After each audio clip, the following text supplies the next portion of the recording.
Hello Pisces! Welcome back po sa ating channel, ang puro-purong Azul Pinoy Tarot 999. So this is your monthly reading, May 2026, kapalaran po ng mga Pisces.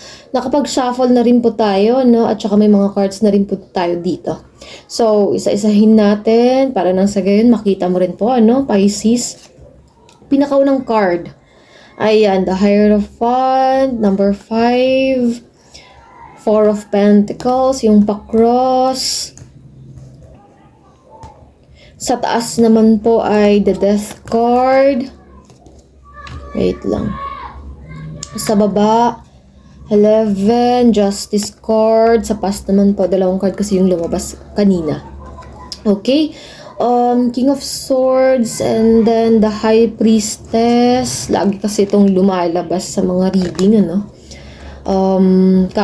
Capricorn, Pisces. You know what, Pisces, katatapos ko lang kasing gawin yung mga signs, ano, naalala ko lang yung reading ng Capricorn. Lumabas kasi ito, pinakaunang card ng Capricorn. Ito din siya. Sa lahat, ano, out of 12 zodiac sign, sa inyo lang to lumabas. Kasi hindi masyadong nag-engage sa spirituality yung mga tao ngayon. Nasa dagat sila. Nag-enjoy. Ano bang ginagawa mo ngayon, Pisces?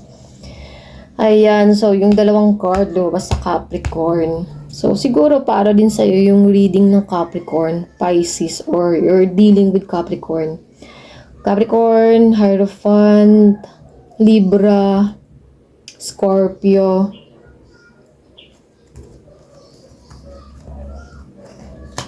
Earth sign, Taurus, Capricorn, Virgo, Sagittarius, Gemini, Lovers. Wow. So, may tao dito, na, bakit ganun? Nagkakandara pa. Yun yung narinig ko. Baliw? May tao dito na gusto ka, nagniningning ang mga mata niya kapag nakikita ka, Pisces. Or, sa kasamang palad, kung may ginawa man sa'yo, halimbawa, yung partner mo, yung jowa mo, nagbabalik, humihingi po ng kapatawaran, reconciliation, humihingi po ng second chances, ganun. Kasi may card dito, no? Ito po yun siya. The Knight of Cups. Diba? Love offer. Romantic gesture. Into dating, into romance, connection, relationship, union, partnership. Muling, pagkikita, muling pagsasama, magkakaayos, magiging okay ulit. Diba? Hawak kamay pa. Tapos dito may sineselebrate na. Okay na. Ayan. So, lagi kasama ang taong ito. A lot of dating. Yan. Para sa mga single, para sa mga taong, nagka-problema yung relasyon. Okay. Pisces, Hierophant. That is the card of teaching other people. So siguro may tinuturo ang tao dito, may leksyon na gusto mong matutunan ng taong ito. Makulit, matigas ang ulo, ganun, parang kakapagod na, paulit-ulit, at saka nakakapagod na rin umintindi, ganun. Keep on choosing to be the bigger person, which is hindi na siya applicable this time. Na minsan nakakainis din talaga, diba? Kapag paulit-ulit na ginagawa sa atin yung mga bagay-bagay. Kakapagod kayo maging bigger person. Para, turuan mo din ang leksyon pa minsan-minsan para malaman ho nila, na huwag ka din abusohin at saka hindi mo tinotolerate yung mga BS nila. Okay, you are teaching someone or teaching other people, tsaka grabe yung yung pag-hold back mo, grabe yung self-control mo na napaperceive na ibang tao as a weakness. Naalala ko yung yung I did not kill my demon. I I thought him patience. 81, the test, the luck. Talagang makikita nila. Talagang makikilala ho nila. Ayan, so, nako, careful, 'di ba? Kapag sumusobra na, sabi nga nila, 'di ba, kapag kung sino pa yung mga tao na mababait, mabubuti, mga tao na laging umiintindi ng ibang tao, nako, sobrang sama. Napakasamang magalit ang ng mga taong yan. Delikado. Oo.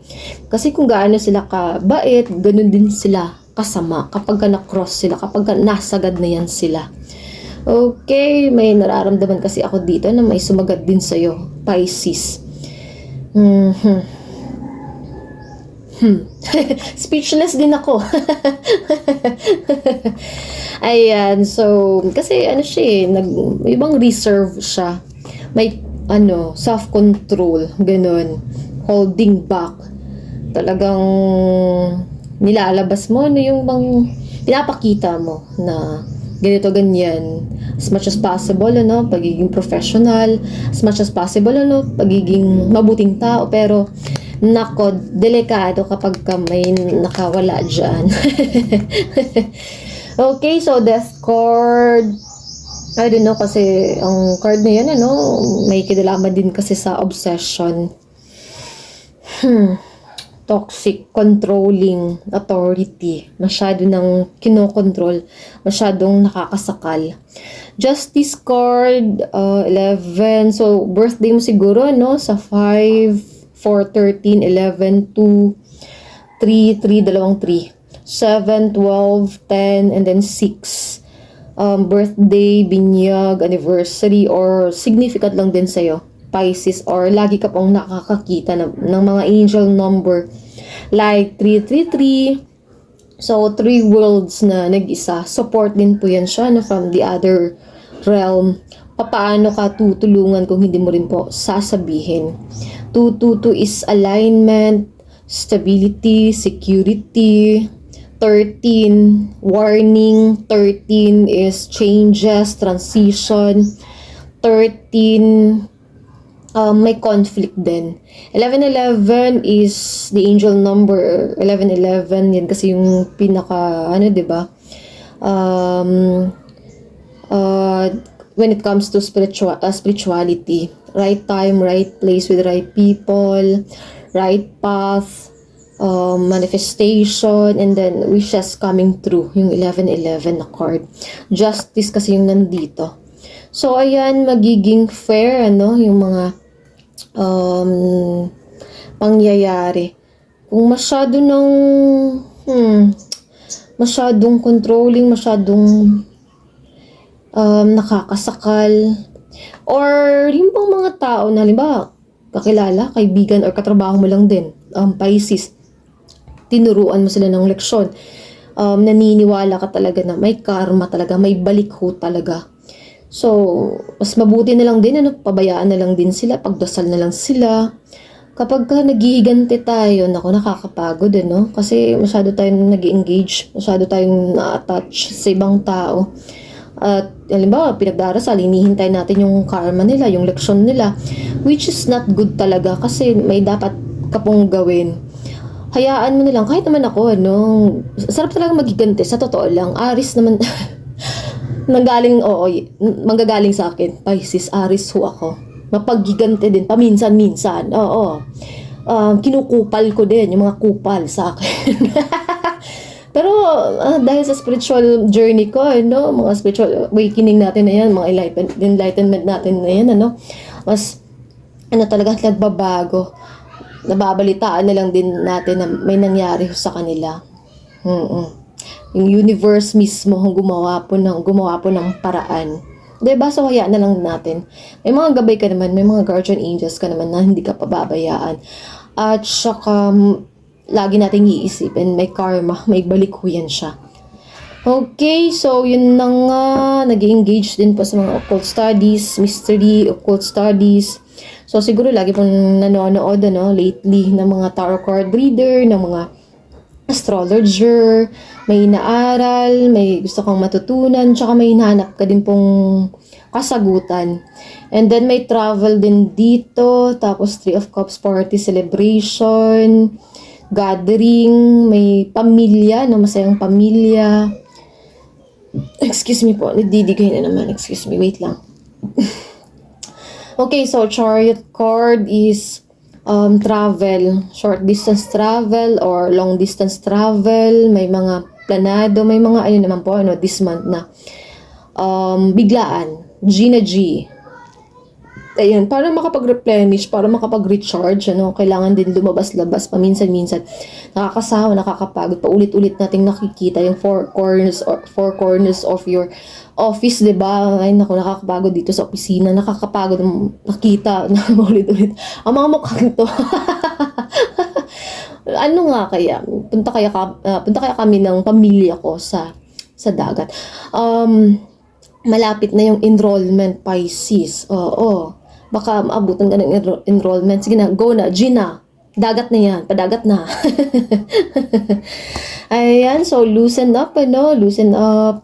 Mag-enjoy din, replenish, recharging, outlet, diba? May mga relaxation din this month. Okay, the Hangman, feeling stuck, feeling stagnant. May times kasi na mabilisan yung mga pangyayari, yung mga sitwasyon, mabilis na, yung bang mabilis na nangyayari tapos biglang na-stuck. So, kailangan naman maghintay, ganun lang din siya. Okay, so 10 of Wands, marami pong responsibilidad, medyo mabigat yung pakiramdam, pero gagaan din yan siya sa mga susunod pong araw. Gagaan din siya yung mga nararamdaman mo. So ngayon, Pisces, baka kailangan mo lang din maligo sa dagat, diba? Promotor talaga. And then the last card na nandito, Six of Cups. Ayan, pagbabalik ng isang tao. Maaring kaibigan, marami kasing may tao dito na nagbabalik. Tapos meron naman po dito na humihingi po ng tawad, gusto ng second chances. Hindi mapakali na parang siguro may silent treatment na nangyayari dito tapos hindi matiis ng taong ito. Kausapin mo daw siya, Pisces. Okay, Wheel of Fortune, Page of Wands, and then Temperance. Ang ganda ng card na ito. Sa totoo lang, gusto ko ang card na ito. Temperance card. Ayan, may dito, nag-yoga. May meditation, tapos kinokontrol ang sarili. May mga cupcakes dito sa pagkain. Tapos gulay naman po dito. At saka may mga, libro. Ayan, so may inaaral ka, Pisces, at saka may kinokontrol sa pagkain. So, siguro laging nasa workout, ganun, nasa gym, 10,000 steps per day, mindfulness, fitness, ganun. Ayan. So, yun lamang po ang ating reading para sa mga minamahal ko pong Pisces at maraming salamat po. Bye!